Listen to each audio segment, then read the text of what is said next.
Andrea Brillantes na imbitahan para mag-perform sa Okada Hotel Manila para sa Ultra Mega event.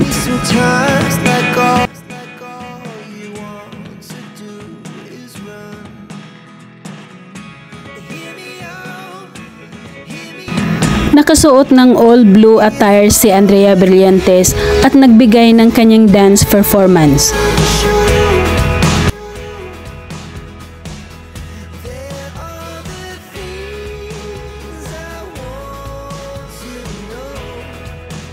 Pagdating ni Andrea sa Okada Hotel, nakangiti ito sa bawat mga taong nadadaanan niya, humihinto tuwing may nagpapapicture sa kanya.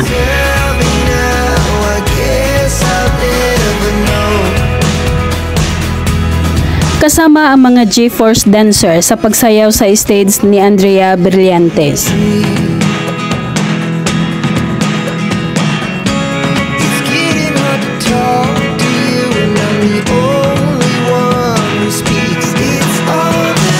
Naging matagumpay ang naturang event at masaya ang mga naroon nang makita nila si Andrea.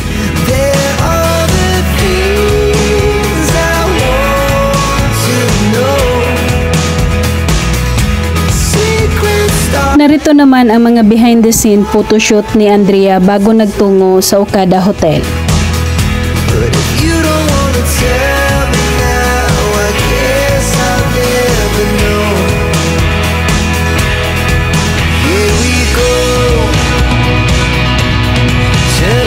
Lalong gumaganda si Andrea at bagay din sa kanya ang kanyang maiksing buhok.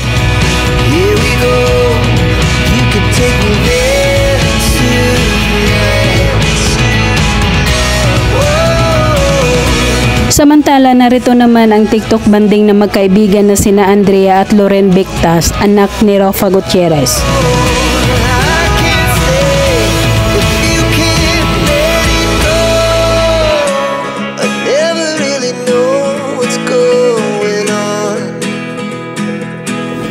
Nagtungo ang dalawa sa Coachella Valley, California para manood ng concert doon at mag-enjoy.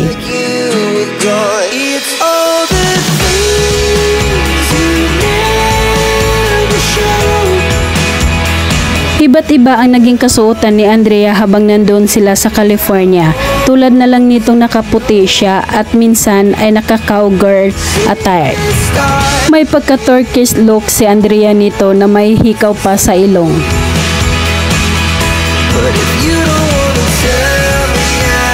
Narito naman ang kanilang mga iba't ibang larawan habang nandoon sila sa Coachella Valley, California.